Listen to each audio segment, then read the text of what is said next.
Bismillahirrahmanirrahim. Assalamualaikum warahmatullahi wabarakatuh.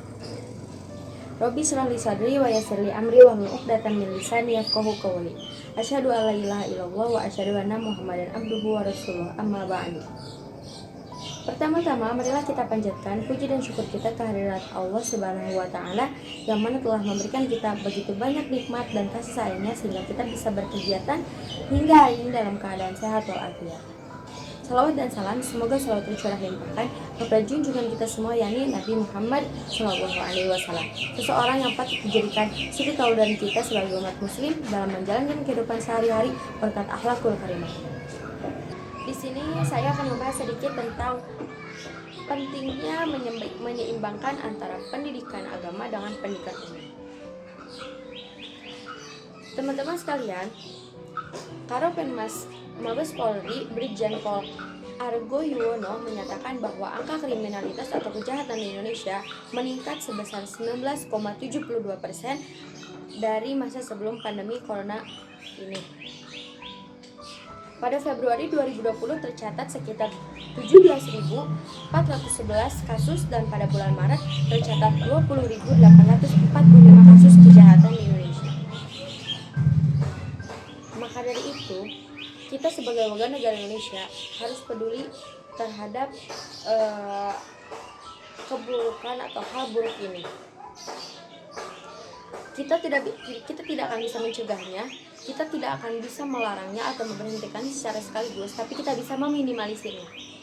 Meminimalisir terjadi angka kenaikan di masa yang akan datang. Bagaimanakah caranya? Salah satu cara yang bisa kita lakukan, tapi begitu penting atau berpengaruh, yaitu menyeimbangkan antara pendidikan agama dengan pendidikan umum. Mengapa begitu? Karena agama itu bisa kita anggap sebagai benteng manusia. Ketika suatu benteng sudah kokoh, maka yang di dalamnya akan terjaga. Nah, begitupun kita, ketika benteng agama kita sudah kokoh, kita akan terjaga dari hal-hal buruk dan kita akan selalu terarahkan kepada jalan yang lurus, kepada hal-hal yang baik. Untuk peserta didik SD, SMP, dan SMA, kita hanya akan mendapatkan pendidikan agama atau pelajaran agama yaitu 1 kali pertemuan dalam 1 minggu. Kecuali mungkin yang di pesantren atau di madrasah aliyah dan lain sebagainya. Ini sangat dirasa kurang karena pendidikan agama itu atau hal-hal yang berkaitan dengan agama itu sangat banyak.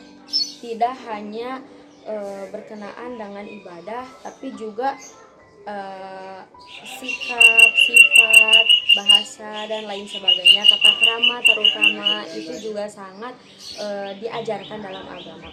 Semua agama pasti mengarahkan kepada kebaikan, mengajarkan kepada kebaikan. Baik itu agama Islam, Tiongkok, Kristen, Protestan, Hindu, Buddha, dan lain sebagainya pasti mengarahkan kepada hal kebaikan, bukan keburukan. Maka dari itu, pendidikan agama itu harus kita dapatkan atau kita cari di luar lingkungan sekolah, di luar jam sekolah, bukan hanya di sekolah saja. Itu bisa dilakukan dengan cara belajar bersama orang tua di rumah, bersama kakak di rumah, atau mengikuti kegiatan seperti kajian, mungkin kalau di agama Islam atau MDTA, Madrasah Diniyah Takmiliyah Awaliyah, itu biasanya diikuti oleh para peserta didik sekolah dasar. Hal itu mungkin bisa membantu kita dalam menyeimbangkan pendidikan umum dengan pendidikan agama. Salah satu contoh adalah dalam agama kita diajarkan atau diarahkan untuk berbuat baik kepada sesama. Tidak ada agama yang mengajarkan untuk kita berbuat jahat kepada orang lain. Semuanya pasti mengajarkan untuk berbuat baik kepada sesama. terutama di masa pandemi COVID-19 ini, begitu banyak angka kriminalitas terjadi itu karena kurangnya kepedulian kita terhadap sesama. Inilah yang harus kita tingkatkan. Inilah gunanya atau pentingnya atau manfaatnya dari ketika kita memahami agama lebih banyak atau seimbang dengan ilmu umum, pendidikan umum. Ketika kita melihat orang yang kesulitan, ketika kita melihat ada orang-orang yang kurang mampu, kita akan terdorong, hati kita akan terdorong untuk membantu ketika di dalam diri kita sudah dipenuhi oleh benteng atau sudah dibangun oleh benteng agama. Karena ya tadi agama itu mengarahkan kepada kebaikan gitu.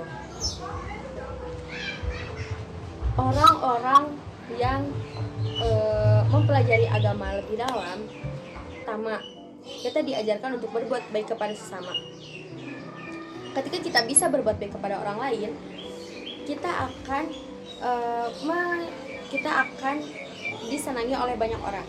Tapi ketika kita berbuat jahat kepada orang lain, kita akan dibenci oleh orang lain. Bahkan ketika orang lain berbuat jahat sekalipun, kita harus berbuat baik. Ada cerita bahwa Nabi itu ketika di zamannya Nabi itu sangat dibenci oleh orang-orang kafir karena menyebarkan agama Islam. Ketika ada orang yang berbuat jahat kepada Nabi, Nabi tetap berbuat baik. Itulah salah satu contoh yang bisa kita ambil. Ketika kita membalas kejahatan dengan kejahatan, kita akan menimbulkan dendam. Dan dendam itu akan menjadikan kita bermusuhan, akan mengakibatkan perpecahan di antara kita. Tapi ketika kita membalas kejahatan dengan kebaikan, kita secara tidak langsung, orang yang berbuat jahat kepada kita akan merasa malu karena kita masih berlaku baik padahal kita telah dijahati. Itu akan menjadi salah satu faktor terjadinya damai dan terjadinya persatuan di antara kita. Yang kedua, kita bisa, dalam agama kita diajarkan untuk bersedekah dan membantu orang lain. Di masa pandemi ini banyak orang-orang yang diberhentikan kerja, banyak orang-orang yang di PHK, dan menjadikan ekonomi keluarganya sangat begitu kurang atau sulit. Kita bisa membantunya dengan memberikan makanan atau memberikan hal-hal yang lain. Bentuk bantuan itu tidak hanya selalu tentang uang, tapi kita juga bisa membantu dengan kita memberi makanan atau kita memberikan pakaian yang sekiranya masih layak pakai, atau mungkin karena jarang kita pakai, kita bisa memberikannya kepada orang-orang yang membutuhkan. Bentuk bantuan itu juga atau donasi tidak selalu untuk tenaga medis, tapi kita juga bisa membantu orang-orang di sekitar kita, bahkan untuk keluarga kita sekalipun. Itulah beberapa yang bisa dijadikan tolak ukur kenapa kita harus mempelajari pendidikan agama di samping kita mempelajari pendidikan umum. Lebih baik lagi ketika kita bisa menyekolahkan anak atau adik atau saudara kita ke pesantren, karena di pesantren itu pendidikan umum dapat, pendidikan agama juga didapatkan dengan begitu banyak, karena belajarnya lebih banyak daripada orang-orang yang mungkin bersekolah di luar. Marilah kita sama-sama membantu meminimalisir kejahatan di Indonesia ini dengan memperbanyak